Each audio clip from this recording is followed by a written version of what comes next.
Livro Novas Mensagens, de Humberto de Campos. Capítulo 1. O Espiritismo no Brasil.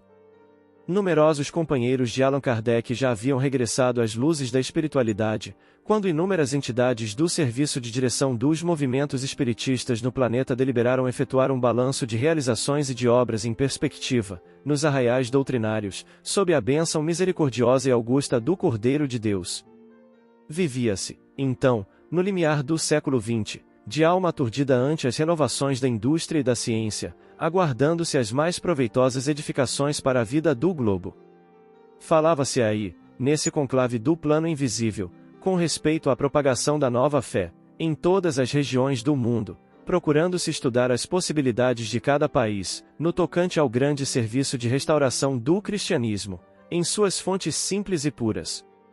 Após várias considerações, em torno do assunto, o diretor espiritual da grande reunião falou com segurança e energia.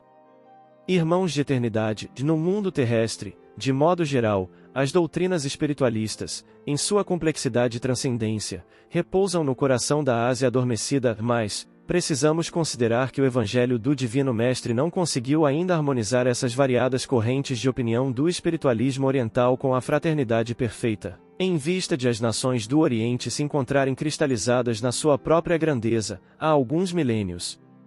Em breve, as forças da violência acordarão esses países que dormem o sono milenário do orgulho, numa injustificável aristocracia espiritual, a fim de que se integrem na lição da solidariedade verdadeira, mediante os ensinamentos do Senhor.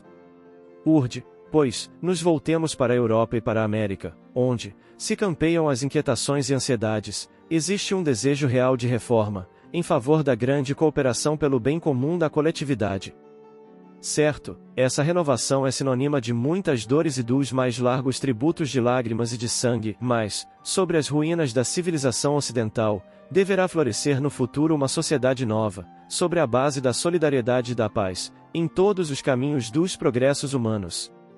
Examinemos os resultados dos primeiros esforços do Consolador, no Velho Mundo.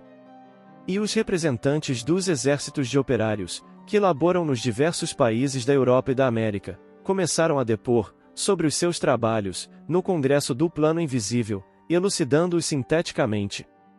A França, exclamava um deles, berço do grande missionário e codificador da doutrina, desvela-se pelo esclarecimento da razão, ampliando os setores da ciência humana, positivando a realidade de nossa sobrevivência, através dos mais avançados métodos de observação e de pesquisa.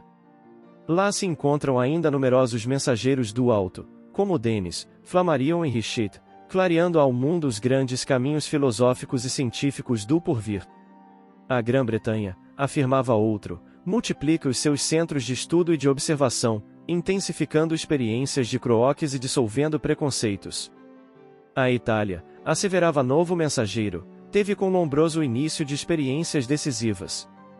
O próprio Vaticano se interessa pela movimentação das ideias espiritistas no seio das classes sociais, onde foi estabelecido rigoroso critério de análise no comércio dos planos invisíveis com o homem terrestre.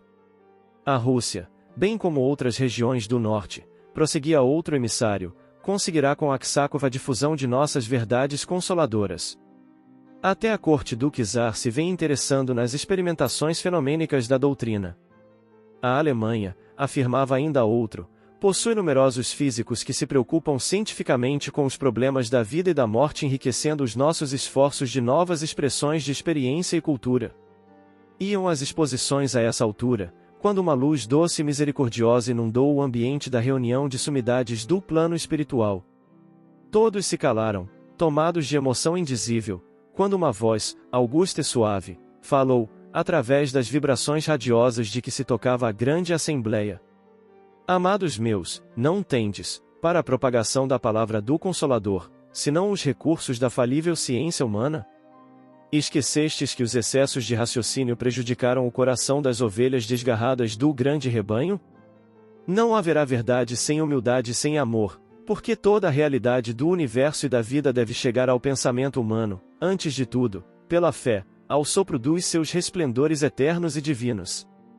Operários do Evangelho, excelente é a ciência bem intencionada do mundo, mas não esqueçais o coração, em vossos labores sublimes.